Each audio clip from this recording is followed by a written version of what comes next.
வெண்முரசு. இமைக்கணம் 25. வாசிப்பது சந்தீப்.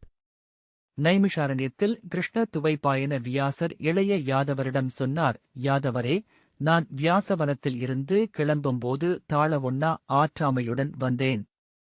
வெறுமையும் கசப்பும் என்னில் நிறைந்திருந்தன. இங்கு வந்து உங்களைப் பார்த்து முதற்கணமே அவையிரண்டும் அகன்றன. ஏனென்றால் நீர் நான் புனைந்த கதைத் தலைவன். எத்தனை துயரடைந்தாலும் எவ்வளவு வெறுமையில் திளைத்தாலும் பிறர்போல் பொருளின்மையை நான் அடைவதில்லை. என் விழுப்பொருளாக நான் படைத்தவை நின்றிருக்கும். உங்களை கால்தலை என நோக்க நோக்க நான் என்று என் உள்ளம் விம்மியது. ஏனென்றால் கவிஞன் புனையும் அனைத்து கதைமாந்தரும் அவனே. கதைத்தலைவனிலோ அவன் பேருரு கொண்டு எழுகிறான். நான் இப்புவியின் மாந்தரை விண்ணவன் என குனிந்து பார்க்கிறேன். அவர்கள் மூவுழையும் அறிகிறேன். அவர்கள் மேல் கனிவு கொண்டிருக்கிறேன். அறிந்தவன் என்பதனால் அள்ளிக்கொள்வதில்லை, மெல்லிய புன்னகையையே அணிந்து கொள்கிறேன் என்றார் வியாசர். இளைய யாதவர் ஆம், தத்துவத்தின் முழுமை நோக்கியே காவிய ஆசிரியனும் வந்தடைகிறான். தத்துவஞானி சென்றடையும் வெறுமை காவிய ஆசிரியனுக்கில்லை. எழுந்தும் அமைந்தும் ஒவ்வொன்றும் முற்றிலும் நிகர் செய்து இன்மை என்றாகும் வெளி தத்துவஞானிக்கு அமைகிறது. அங்கே கையிலொரு அழகிய மலருடன் அமர்ந்திருக்கும் நல்லூழ் காவிய ஆசிரியனுக்கு அருளப்பட்டுள்ளது என்றார். வியாசர் முகம் விரிய புன்னகைத்து, மெய், யாதவரே, என் தலைமேல் நான் சூடும் ஒளிமலர் நீர். என் ஆழியேழில் இதழாயிர மலர் என்றார். இளைய யாதவர் புன்னகைத்தார். துயர் நீங்கியதென்றாலும் என் வினா அவ்வண்ணமே உள்ளது. துயர் நீங்கும்போது தத்துவக் கேள்விகள் மாசகன்று மேலும் கூர்கொள்கின்றன என்றார் வியாசர். கேளுங்கள் ஆசிரியரே என்றார் இளைய யாதவர். யாதவரே, நான் நீடூழி வாழ என காலத்தில் நிறுத்தப்பட்டுள்ளேன். அதன் பொருள் எனக்கு வீடு பேரில்லை என்பதே. நான் இவ்வுலகை நீத்து எழப்போவதில்லை. என் துயரும் அலைக்கழிப்பும் என்றென்றுமென நீடிக்கும். ஒருபோதும் எனக்கு முழுமை நிகழாது என்றார் வியாசர். ஆம் என்றார் இளைய யாதவர். வியாசர் சீற்றத்துடன், நான் எவ்வகையில் கீழோன்? வேதம் முற்றுணர்ந்தவன். வாழ்வே தவமெனக் கொண்டவன்.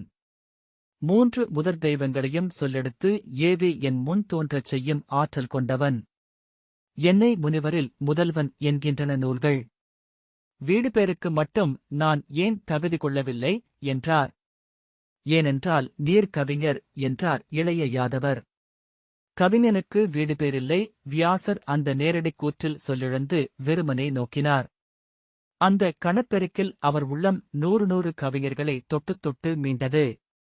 பெருமூச்சுடன் தோள் தளர்ந்த பின் ஆம் என்றார்.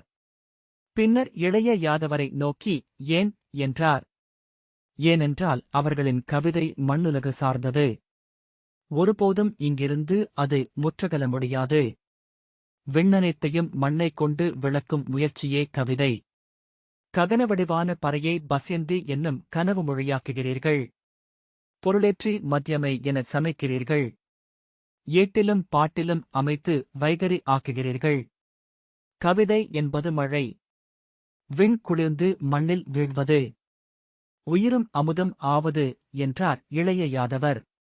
தன் கவிதையிலிருந்து கவிஞனுக்கு விடுதலை இல்லை, ஆசிரியரே. அவ்வாறு விடுவிக்கப்படுவானென்றால் அதுவே அவன் அடையும் துயரப்பாள். தாங்கள் மட்டுமல்ல, பெருங்கவிஞர்கள் அனைவருமே நீடுவாழிகளே. அவர்களின் நற்கொடையும் தீயூழும் கவிதையே என்றார் இளைய யாதவர். என் கவிதை உலகியலில் நின்று எவரையும் மீட்காதென்கிறீர்களா என்றார் வியாசர். உலகப் பொருட்களை அள்ளி ஒன்றன் மீது ஒன்றெனக் குவித்து விண்ணோக்கி சமைக்கப்பட்ட படிக்கட்டு உங்கள் காவியம். அது இங்குதான் இருக்கும். ஏறிக் கடப்பவர்கள் யுகந்தோறும் பிறந்து வந்தடைவார்கள் என்றார் இளைய யாதவர். ஆம் என வியாசர் தலையசைந்தார். அது மெய் என உள்ளம் சொல்கிறது. ஆனால் அதை ஏற்க அகம் தயங்குகிறது. யாதவரே, அனைத்து தவங்களும் வீடு பேரெனும் முழுமையை நோக்கியே செல்கின்றன. துயர்களும் தத்தளிப்புகளும் தனிமையும் எய்தப்படும் வீடு பேரால்தான் பொருள்படுகின்றன. அந்த இலக்கில்லையேல் என் வாழ்க்கையின் ஒவ்வொரு தருணமும் வீண் அல்லவா? என் சொற்கள் எனக்கு பொருளற்றவை அல்லவா? இளைய யாதவர், அதை நீங்கள் உங்கள் விருப்பத்தெய்வத்திடம் கோரலாம், ஆசிரியரே, என்றார். அருகிலிருந்து ஒரு சிறு கூழாங்கல்லை எடுத்து தன் முன் வைத்தார். இக்கல்லை உயிர்ப்பதிட்டை செய்து நிறுவியிருக்கிறேன். இதை உபாசனை செய்க. உங்களுக்கு உகந்த வடிவை இதில் எழுப்புக, என்றார். வியாசரின் முகம் மாறியது. ஊழ்கநிலை கொண்டு சரிந்த இமைகளுடன் அதை நோக்கிக் கொண்டிருந்தார். பின்னர் கைகூப்பியபடி, சொல்மகள், என்றார்.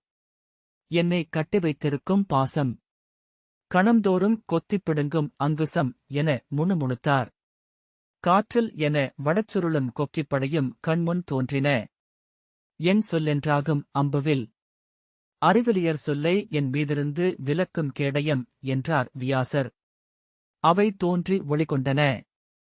என் சித்தத்தில் அதிர்ந்து வான்காட்டும் மின்படை, என் கனவுகளில் மலரும் தாமரை, என்றார் வியாசர். தேவி, அஞ்சல் அருளல் என மலர்ந்து உன் கைகள் தன்முன் எழுந்து அவ்வடிவை நோக்கி இளங்காதலன் என முகம் மலர்ந்து உன் கனிந்த விழிகள் சுடர்கொண்ட முகம், என்றார். முதலை எனக் குழைந்து உன் எழுமுலைகள் மென்மடி, என்றார். தலைவணங்கி அடிமையெனப் பணிந்து வேதம் சிலம்பென்றமைந்து உன் கால்கள் தேவி, மெய்மை புன்னகைக்கும் உன் அணிநகங்கள், என்றார். முழுமை கொண்டு எழுந்து நின்றிருந்த கலைதேவியிடம் வியாசர் கேட்டார். தேவி, உன்னை ஒவ்வொரு சொல்லாலும் வாழ்த்துபவன் நான். எனக்கு நீ வீடுபேறு அருள இயலாதா? இப்புவியின் மாயங்களில் அலைக்கழிந்து முடிவெளி வரை வாழ்வதா என் ஊழ்? கலைமகள் விழிகனிந்து புன்னகைத்து, நீ என் மைந்தரில் முதல்வன். உன் நாதொட்டு எஞ்சிய சொற்களே இனி பிற கவிஞர் நவில்வதனைத்தும். வேதப்பசுவின் பால் கறந்து நெய்யென்றாக்கும் இடையன் நீ. உன் சொல்லில் எழுந்த மெய்மையால் வானடைந்தோர் ஏராளம். இனிவரும் தலைமுறைகள் அனைத்துக்கும் நீ ஒரு விண்திறந்த பெருவாயில். மைந்தா, நீ விழைவது எதையும் என்னால் அருள முடியும், என்றாள். அவ்வண்ணமெனில் எனக்கு இக்கணமே வீடுபேறு அருள்க, என்றார் வியாசர். நன்று, நீ வீடுபேறென்றால் என்னவென்று அறிந்திருக்கிறாயா, என்றாள் அன்னை. வியாசர், ஆம், நான் எழுதியிருக்கிறேன், என்றார். எச்சமின்றி ஏகுவதே வீடுபேறு. பற்றி நிற்கும் அனைத்தையும் விடுவது. பற்றுக்கோடுகள் அனைத்திலிருந்தும் எழுவது. இல்லறத்தோர் உறவை, அரசர்கள் அறத்தை, தவத்தோர் தவத்தை முற்றாகக் கைவிட்டுவிட்டே முழுமை கொள்கிறார்கள். நீ கவிஞன், உன் சொற்களை ஒவ்வொன்றாகக் கைவிடுக.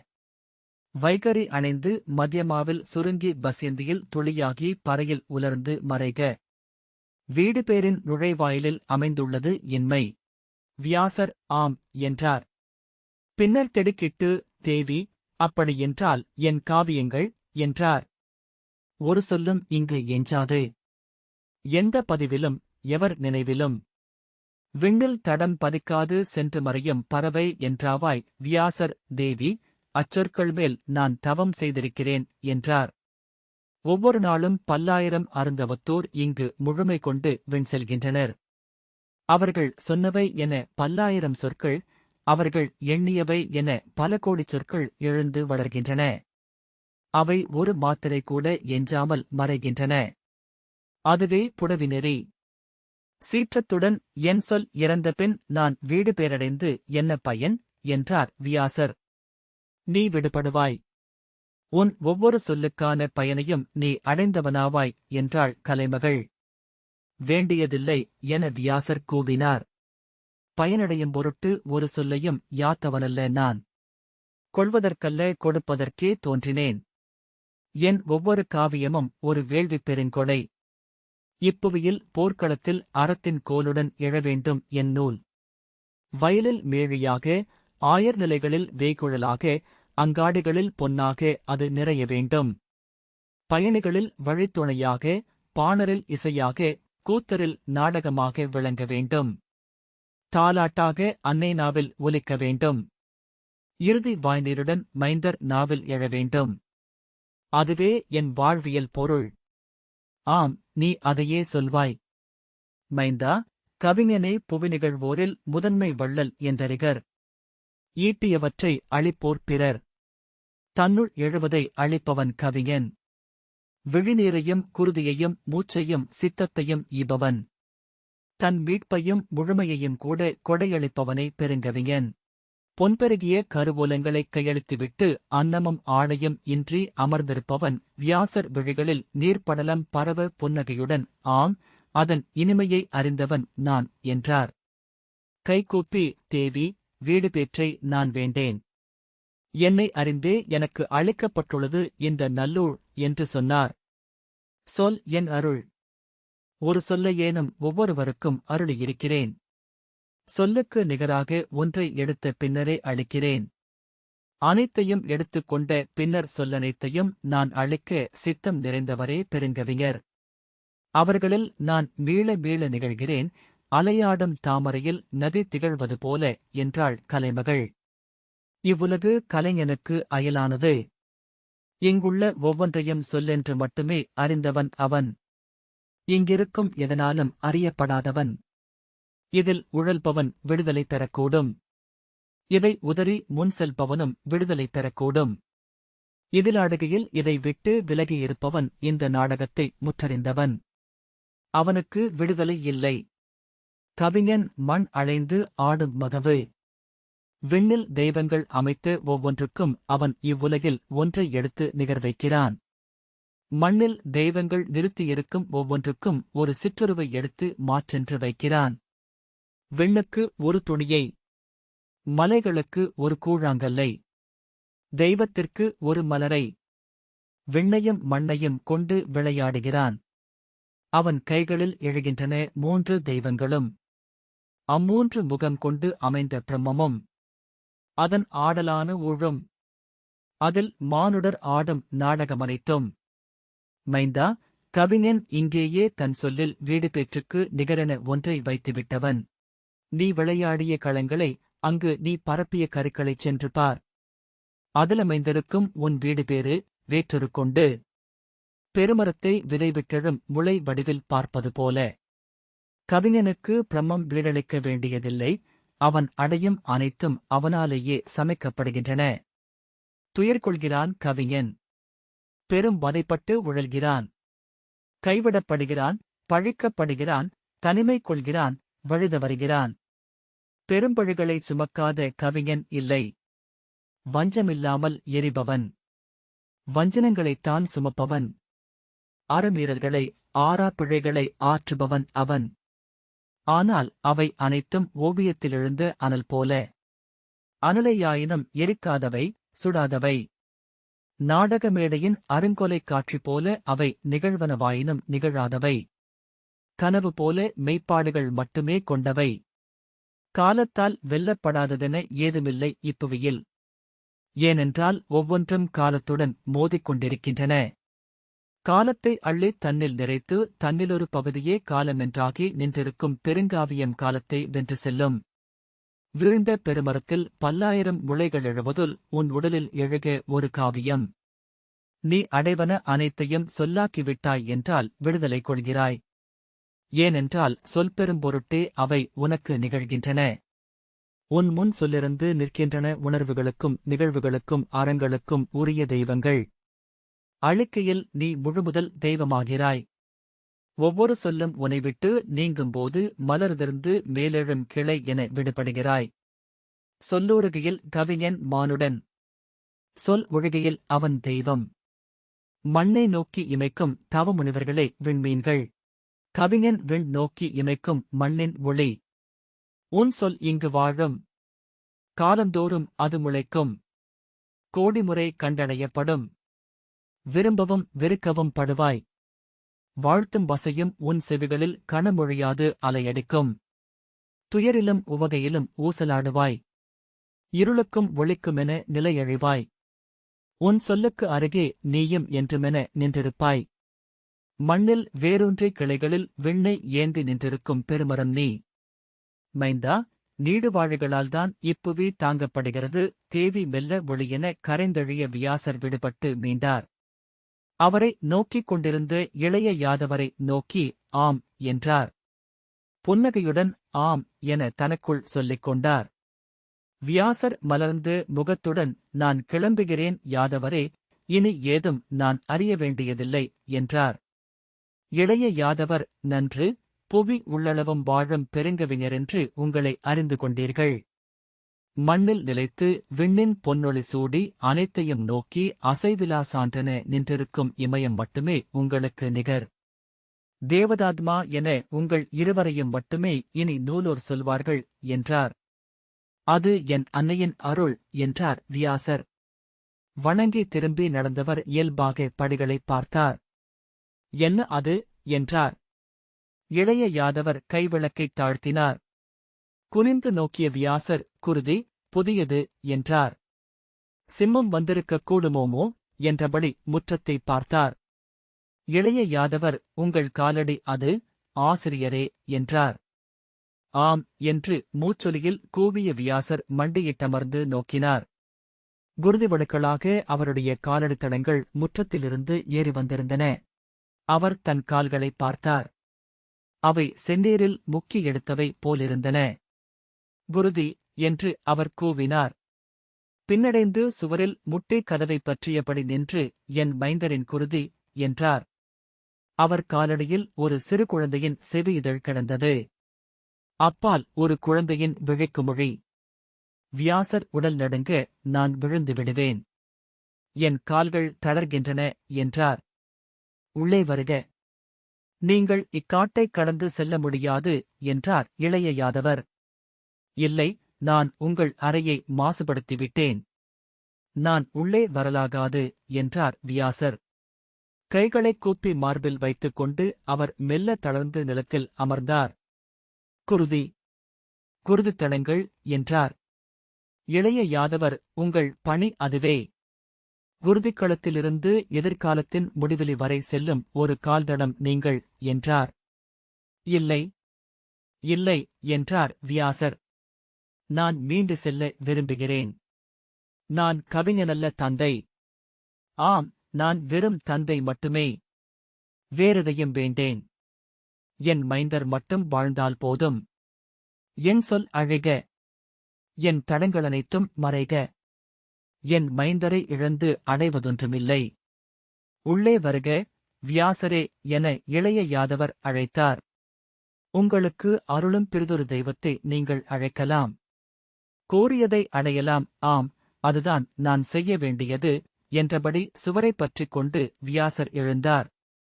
அறைக்குள் சில அடிகள் வைத்ததுமே மீண்டும் கால் தளர்ந்து அமர்ந்தார். இளைய யாதவர் அந்தச் சிறு கூழாங்கல்லைக் கொண்டு வந்து அவர் முன்வைத்தார். இதை உங்கள் அணுக்கத் தெய்வமொன்றென எண்ணுக. கல்லில் பூத்தெழுபவை தெய்வங்கள் என்றார். வியாசர் அக்கல்லை நோக்கி சில கணங்கள் அமர்ந்திருந்தார். பின்னர் திருமகள் என்றார். இப்புவியில் உள்ள அனைத்தையும் அருளும் தேவி என்றார்.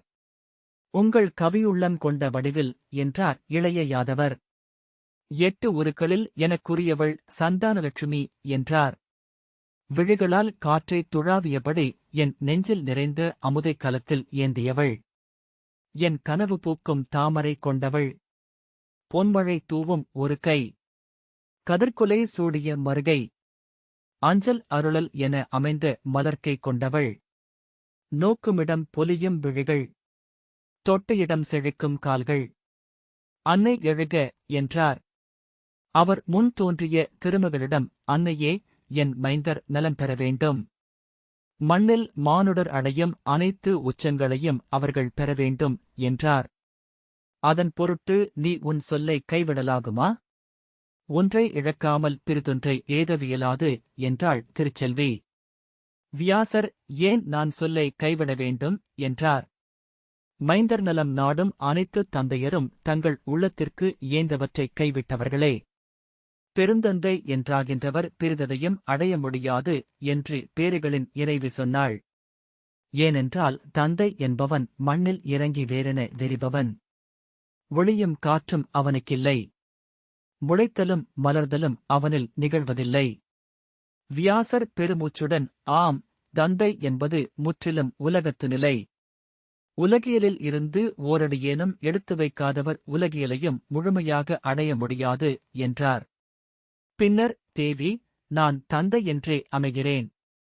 என் மைந்தர் வெல்க என்றார். உன் மைந்தரில் எழுந்த மைந்தரும் அவர் குருதியினரும் என இன்றிருப்போர் பலர். அனைவருக்கும் முழுமையை கோருகிறாயா என்றாள். ஆம், அவர்கள் விழைவதனைத்தும் கைகூடுக. பேறுகளில் முதன்மையானது, நிலைகளில் உச்சமானது அவர்களுக்கு அமைக என்றார் வியாசர். நன்று, அவ்வண்ணமே. உன் முதல் மைந்தனுக்கு நீ கோருவனவற்றை அளித்துள்ளேன். நீ அதில் நிறைவுற்ற பின் அடுத்தவனுக்கும் அவனுக்குரியதை அருள்வேன் என்று சொல்லி திருமகள் மறைந்தாள். தேவி என கைகூப்பி வியாசர் அமர்ந்திருந்தார். பின்னர் நிறைவு புன்னகையுடன், இது போதும் யாதவரே, இப்போது நான் அடையும் நிறைவை பெருங்காவியமும் எனக்களிக்காது. என் மடியில் மைந்தர் நிறையட்டும். அவர்கள் நிலம் நிறைத்து பொலியட்டும் என்றார்.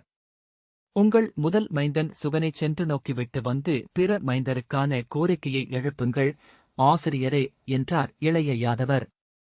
வியாசர், ஆம், நான் அவனை பார்க்க விழைகிறேன். அவனை எண்ணியதுமே அவன் அழகிய தோள்களை என் கண்களால் கண்டுவிட்டேன் என்றார்.